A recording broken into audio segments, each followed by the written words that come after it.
Hello, today we're gonna do assessment of the knee, and I want to say thank you to my wife Ina for assisting us with this project. So first, before we do any assessment, we're gonna talk to patient about their past medical history, their medication history and what they're taking currently, and their social history. And then we're gonna ask knee specific question. If patient has any back pain, leg pain, if patient has any hip or ankle pain. Does the patient hear any click or pops when they walk? Does the knee ever gives away or locks? And is there any swelling present in the knee? After we do our verbal assessment, we're gonna go to inspect patient knee. And when we inspect patient knee, we're gonna inspect for this symmetry between knees. We're gonna look for any valgus or varus deformities. We're gonna look for any cysts, for any swelling, for any redness, for anything unusual. Once we inspect the patient when they're standing, we're going to ask patient to lay down on the bed. Once patient laying on the bed, I'm going to continue to inspect the knee. I'm going to inspect the contours of the knee and compare each knee, compare one knee to another knee again. Then I will palpate patient knee joint. I will push on a patella, trying to elicit any tenderness. Gonna check tenderness around the knee. I will check for the temperature of the knee, because if it's inflammation, knee gonna be hot. I'm gonna check for any redness. Once we completed our general assessment of the knee, we're gonna go to perform some special tests. And today we're gonna do 10 different tests to assess the integrity of the knee.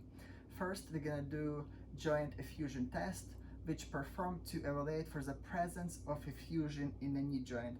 To do this test, I will use my left hand and squeeze patient quadriceps muscle with from the both sides, and while holding pressure, I will push my arm down to the knee joint. When my when my hand is at the knee joint, I will palpate patient knee with my other hand, and I will if effusion present, I'm gonna feel distinct bump in the response to my tap, and this technique called Bellow's technique, if I'm saying it right. Next, we're gonna do joint line tenderness test, which performed to evaluate for meniscal injury. To do this test, I will bend patient knee. I will put my index, middle, and ring finger on the left of my left hand on the lateral joint line in here, and I'm gonna slowly extend and slowly flex patient knee. When I'm doing that, I am checking for any pops, for any clicks, or for any reports of pain in the from the patient. Next, we're gonna do another meniscal damage test, which called McMurray test. This test also performed to evaluate meniscal damage, but it's more specific. We can test right lateral meniscal injury and right medial meniscal injury. First, we're gonna test right lateral meniscal injury. To do this, we're gonna bend patient knee, flex patient knee completely.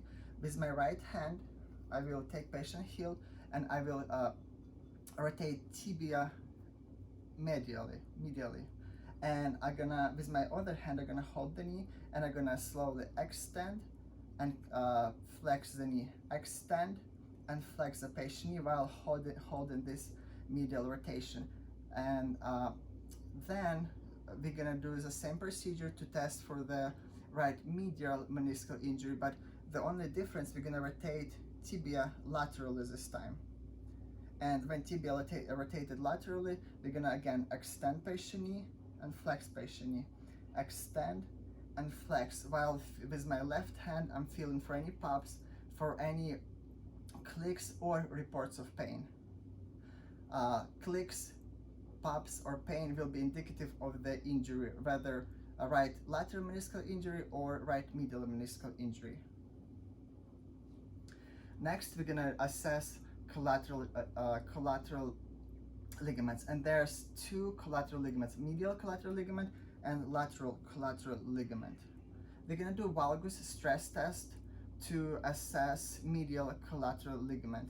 To do that, I will help patient supposed to lay supine, patient leg supposed to be totally fully extended. My right hand I'm gonna put on a patient ankle right about this area here.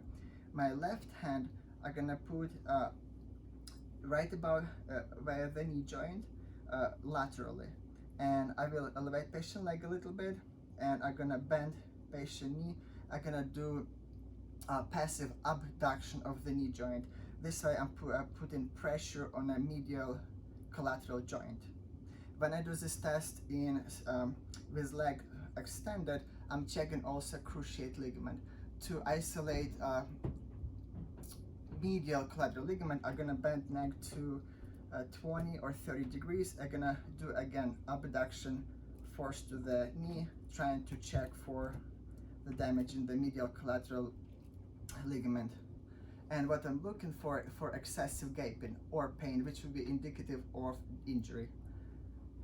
To do the lateral collateral ligament test, we're gonna do this similar test. It's called Varus test, and my hand gonna be also about the ankle, but my left hand I'm gonna put medial on the medial femoral knee position here to stabilize the femur. And right now I'm gonna apply passive adduction of the knee. So I kind of pulling lower leg inside and the knee kind of outside. This way I'm putting pressure on the lateral collateral ligament. And as in previous test, when we bend knee to 20 and 30 degrees, we isolate this test specifically for a lateral collateral ligament. And again, excessive gapping or pain would be indicative of the injury to lateral collateral ligament. Next, we're gonna do another test to do lateral collateral ligament integrity test. It's gonna be dial test. The purpose of the dial test is to diagnose posterior lateral knee instability. To do this test, we're gonna put patient knee off the bed slightly.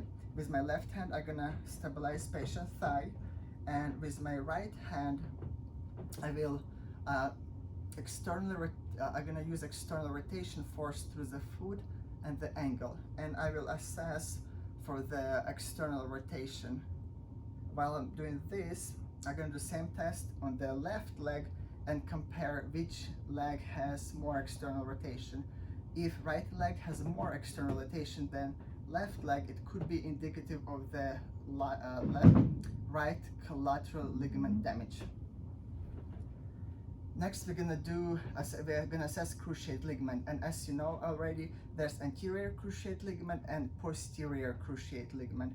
To assess the anterior cruciate ligament, we're gonna do the Lockman test.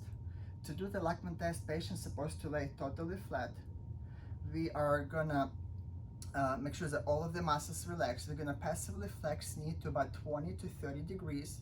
We're gonna rest patient heel on the bed like this, and then with my left arm I'm gonna hold femur. If it's my right arm, I'm gonna try to push tibial bone down like this. And when I do that, I should feel firm endpoint. If there are no firm endpoint, it could be indicative of the anterior cruciate ligament problem. So next test, we're gonna do the Drover's test. It also used to evaluate for rupture of cruciate ligament. First, we're gonna do anterior Drover's test. To do that, patient's supposed to lay flat, supine, knee supposed to be flexed to the 90 degree. I will sit a little bit on patient foot here, slightly, just to stabilize the leg. And then when leg is stable, I will grasp patient leg lower in here with both of my hands, and I will pull tibia forward with explosive movement. And abnormal forward mobility of more than 6 centimeters would be indicative of the anterior cruciate ligament rupture. We're going to do posterior Drover's test right now, and it's the same procedure. Leg supposed to bend 90 degrees.